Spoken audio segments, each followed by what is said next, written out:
The cosmos was not silent. It never had been.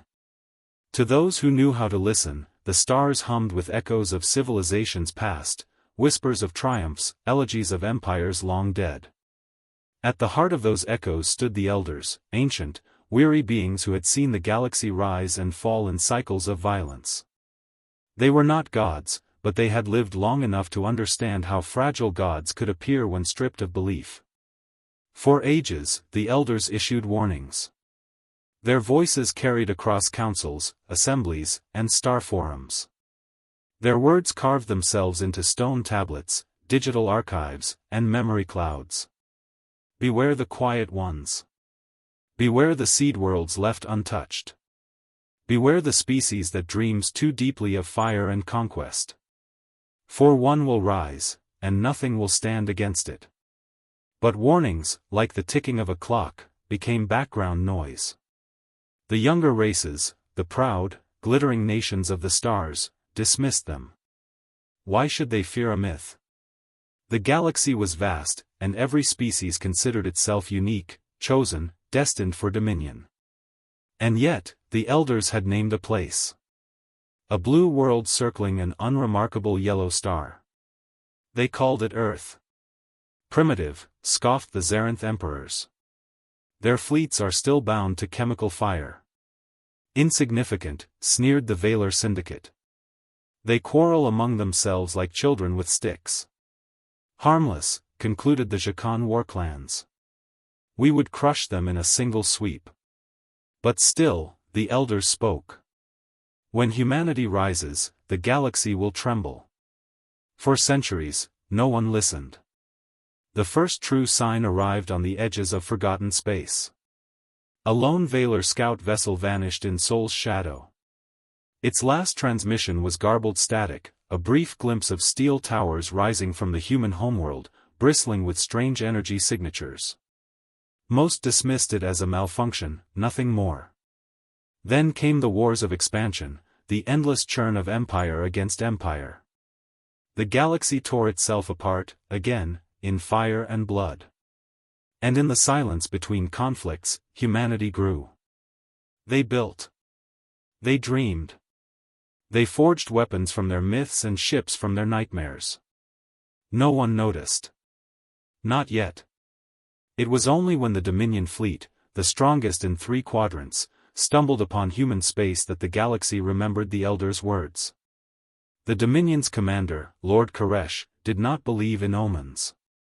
He saw only another weakling system ripe for conquest. Reports claimed Earth was fractured, still recovering from climate wars, still bound to sublight expeditions. He laughed as his fleet of 500 warships entered orbit, their shadow blotting out the stars. He sent a single demand to Earth: kneel. Deliver tribute. Submit, or be erased. What he received instead was silence. And then, music. The humans answered not with words, but with a broadcast of symphonies, drums, and haunting choirs that echoed through every channel. To the Dominion, it was madness. To the elders who listened in their distant halls, it was prophecy awakening. When Earth struck back, it was not with desperation, but precision. The first Dominion cruiser erupted into fire before it had even locked targeting systems. The second split apart, its hull torn by kinetic rounds moving at relativistic speeds. Within hours, a fleet that had dominated for centuries was reduced to drifting carcasses above a world the galaxy had called primitive. Koresh fled. Only fragments of his voice were recorded before his ship vanished. They fight like they've done this before. They're not learning war, they've always known it. The Council of Species convened in a frenzy. For the first time in generations, the elders were invited to speak not as relics, but as witnesses. And the elders' message was unchanged. We told you, they said, their voices heavy as mountains. Humanity is not an accident. They are the storm made flesh. They dream in fire and awaken in conquest. Their weapons are not of necessity, they are born of imagination. They do not need vast numbers, for each of their warriors carries the fury of empires. And when they rise, no star, no fleet, no throne will stand untouched. Still, many refused to believe. Pride was a disease not easily cured. The syndicates declared humanity a temporary anomaly. The war clans swore they would test Earth's mettle themselves. The empires of the spiral arms prepared fleets, convinced that overwhelming force could break this upstart species. But the elders fell silent. They had said enough. The stars had been cautioned. The choice, now, belonged to them. On Earth, the fires of industry burned hotter. The people of Sol were not ignorant of the storm gathering beyond their sky. For the first time in centuries, they were united, not under a single banner, but under survival. Humanity had glimpsed its own reflection in the Dominion's threat, and it did not like what it saw. But instead of shrinking back, they embraced it. Their leaders spoke not of defense, but of destiny. Engineers pulled myths from archives, names like Titan, Goliath, Leviathan, and gave them form in steel warships. Their soldiers trained not as guardians, but as conquerors. Their scientists bent physics until it screamed, tearing open pathways between stars. Their fleets expanded, each hull a monument to defiance. The galaxy watched, some in awe, others in dread. And as the first human warships left Sol, dark and immense, a whisper moved through the void. The elders were right. The prophecy had begun. The first human fleets departed Sol beneath silence. No fanfare. No great parade. The ships themselves were the proclamation, a language of black steel, angular armor, and engines that glowed with a light no alien had ever seen before. They were not elegant like the star yachts of the syndicates, nor gilded like the Dominion's dreadnoughts. They were brutal. Purposeful. Built not to impress, but to destroy. When the Leviathan, the flagship of Earth's new armada, folded space and emerged into the Proxima sector, the galaxy felt the tremor. This was no hesitant expedition, no timid probe into neighboring systems. It was a declaration: humanity was no longer confined to Sol. The first to challenge them were the Jachan war clans. For generations, the Jachan had been the galaxy's wolves, raiders and conquerors whose fleets thrived on terror. They laughed when they heard the humans were advancing. To them, Earth was simply another prey world, its warriors untested, its fleets unblooded. 20,000 Jachan ships gathered at the edge of human-claimed space. The clans had not united in centuries, but arrogance bound them together. They expected plunder, slaves, and the shattering of humanity's fragile dream. What they met instead was extinction. The battle was recorded by hundreds of witnesses, merchant vessels, rogue probes, even smugglers hidden in asteroid belts. At first, the Jachan surged forward in their traditional storm, surrounding the human fleet in a whirlwind of fire. It should have been overwhelming. But then the Leviathan spoke. One salvo, just one, and a dozen Jachan dreadships were vaporized, their hulls collapsing inward as if some invisible fist had crushed them. Humanity's weapons tore through shields as though they were illusions, smashing ships apart before their commanders could even issue counterorders. What followed was slaughter. The humans did not fight with hesitation, nor with the cold precision of machines. They fought like predators unleashed, like an army that had trained for this war across all of its history. Their strikes were coordinated, ruthless, merciless. Hours later, the Jachan armada was gone, reduced to drifting wrecks and burning gas. Survivors spoke of humans who laughed in the heat of battle, who advanced into fire as though daring the galaxy to resist. The Jachan were no more. The war clans dissolved, their name added to the long list of species who had believed the elders' warnings were superstition. The galaxy reeled. Panic rippled through the councils. For the first time in 1,000 years, empires considered unity. Armistices were declared, rivalries suspended, all to discuss one singular question: what do we do about Earth? Some argued for preemptive annihilation. Strike them now, while they are still young, demanded the syndicate chancellors. Gather every fleet, every weapon. Burn their worlds before they spread further. Others urged caution. Do you not see, whispered the quiet diplomats of the Sci-Fi. Every battle strengthens them. Every enemy teaches them. They grow as we bleed. What if we provoke what cannot be stopped? And in the midst of this chaos, the elders remained silent. Their warning had been given. It was not their place to guide the young anymore. On Earth, humanity did not pause. The destruction of the Jacon was not enough, it was only the beginning. The survivors of the Dominion incursion still haunted their memory, a reminder that the galaxy had once dared to kneel them. That insult burned brighter than fear. Factories thundered across every continent. Orbital yards blazed with construction lights, giving birth to titans of war faster than any alien race thought possible. Entire cities devoted themselves to the fleet. The people whispered legends of their ships as if they were living gods, the Leviathan, the Titan, the Omen, the Black Dawn. And with each ship launched, humanity's reach extended further. Neighboring systems fell under their banner, not through diplomacy, but through inevitability. Colonies surrendered before a shot was fired, knowing resistance meant obliteration. Worlds that once mocked the name Earth now begged to be spared its wrath. But not all yielded.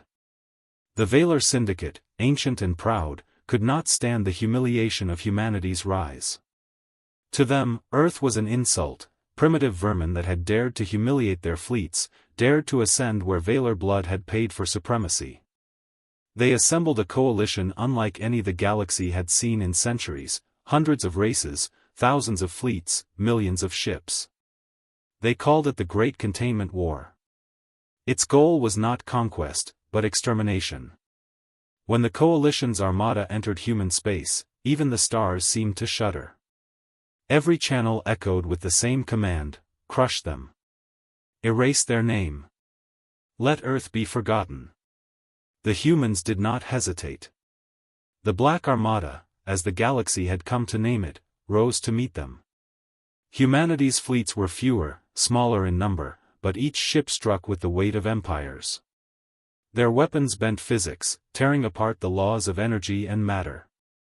Their strategies twisted unpredictably, as if war itself were an art humanity had mastered in its bones. The battle raged for days. Suns dimmed under the fury unleashed. Moons cracked into shards. Space itself writhed with the scars of weapons no alien mind could fathom. And when the smoke cleared, the coalition was broken. Humanity stood bloodied, but unbowed. Millions of ships lay in ruin, scattered like ash upon the void. Entire species, once proud and defiant, now faced the shadow of extinction. And at the center of it all, Earth's fleets burned onward, their banners rising across the spiral arms. In the aftermath, fear consumed the galaxy. Worlds whispered in secret, praying humanity's gaze would pass them by. Some surrendered without resistance, offering tribute, knowledge, even their own rulers in chains. Others plotted desperate alliances, hoping against hope that something, anything, could halt the human storm. But everywhere, the truth spread. The elders had been right. Humanity was not merely another species. They were the culmination of violence, the dream of conquest given flesh. And deep within the council chambers, the youngest races asked the question their elders dared not. If nothing can stand against them, what happens when humanity decides it wants everything? The galaxy burned. Not in chaos, not in madness, but in order, an order forged by the black steel will of humanity. Where once dozens of empires had carved their domains in arrogance, now only ruins and silence remained. From the shattered husks of the Jacon to the ashes of the Dominion, from the broken fleets of the Valor to the humbled syndicates of the Outer Arms, every power that had dared to resist lay crushed beneath Earth's advance. Yet victory brought no peace. For in the shadows of the council chambers, voices trembled with a single thought: if humanity cannot be defeated, then what hope remains? The elders, who had watched silently as prophecy unfolded, were summoned once more. Their arrival was not greeted with jeers or dismissal now, but with dread. They moved like specters into the grand chamber of the Galactic Council, their ancient forms casting long shadows over trembling delegates. The speaker of the council rose. His voice shook. "You warned us," he said. "You told us this day would come. But you never told us why. Why them? Why humanity?" The eldest of the elders turned its gaze upon him. Its eyes glowed with the weariness of millennia, its voice a rumble that seemed to echo from the bones of the universe. Because they were forged in fire long before the stars ever knew their name. While you grew in comfort, they grew in struggle. Where you feared war, they made it their teacher. They are not cursed, nor chosen, they are inevitable. The word struck like thunder. Inevitability. Humanity was not destiny's accident, it was destiny's design. Meanwhile, the Black Armada moved ever outward. Human fleets did not simply conquer, they reshaped. Worlds under their control were rebuilt with ruthless efficiency. Order replaced chaos. Production replaced decadence. And with each system absorbed, humanity's shadow lengthened. But there was no crown, no throne, no emperor of mankind. Humanity did not march beneath a single flag. They were united by something more terrifying, instinct. They needed no supreme ruler, no god-emperor to guide them. Every colony, every commander, every soldier carried the same drive, the same fire. It was not conquest for wealth or glory. It was conquest because to them, war was as natural as breathing. The galaxy began to whisper a new name for them, the unstoppable. Yet even among humans, voices of doubt stirred. Some asked if their path would end with ashes alone. Scientists wondered if they were building an empire too vast to hold. Philosophers whispered whether humanity had become the very tyrant they once despised. But those doubts were drowned by momentum. War left no room for hesitation, and hesitation meant death. And so humanity pressed forward, carrying both its brilliance and its brutality into every star it touched. Then came the moment that changed everything. On the edge of the spiral arm lay a world untouched by any empire, a sanctuary world protected by the elders themselves. It was a place of archives, a living memory of galactic history, where relics and truths older than the stars were kept safe. Humanity's armada arrived there, not with weapons bared, but with demands.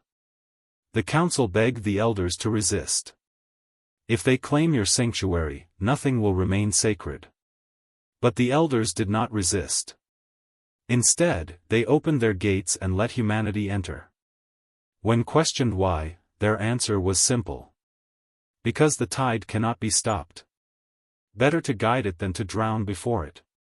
Inside the sanctuary, human leaders found what the galaxy had hidden for ages, the true records of civilizations long extinct. And there, humanity learned a secret that froze even their indomitable will. They were not the first. Long before, others had risen. Species born of violence, sharpened by fire, who spread across the stars unstoppable. But in the end, all of them had fallen, not by defeat, but by themselves. The same hunger that carried them forward consumed them. The empires they built devoured their own children. Inevitability was not survival, it was collapse. For the first time, humanity stood at a crossroad. Would they follow the cycle? Or would they break it? The answer came not from a ruler, nor a general, but from the soldiers, engineers, and colonists who had carved humanity's name into the void. They chose balance. Humanity did not halt its expansion, but neither did it devour for the sake of hunger. Where they conquered, they rebuilt. Where they crushed, they offered unity. They forged not an empire, but a dominion of survival, a pact that those who bent the knee would not be enslaved, but uplifted. It was not mercy. It was strategy.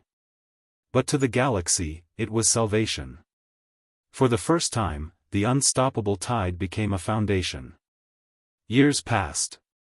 The galaxy grew quiet, not with fear, but with order. Trade flowed where once fleets clashed. Worlds rebuilt under human oversight flourished, their people stronger than before. Even former enemies found a strange pride in serving under the banner of the Black Armada. And the elders, at last, spoke their final words. Our caution was not a curse. It was a warning, yes, but also a hope. Humanity has proven that inevitability does not have to mean destruction. Where others fell to their hunger, they have learned to wield it. Perhaps, at last, the galaxy has found not its end, but its guardian. When the last of the elders dissolved into starlight, their duty complete, the galaxy bowed. Not to a throne. Not to a single emperor. But to humanity itself, an unstoppable force tempered not by weakness, but by choice. And so the prophecy was fulfilled, not in fire alone, but in a legacy of iron and flame. No one had believed. But all now understood. When humanity rose, nothing could stand against it. And nothing ever would again.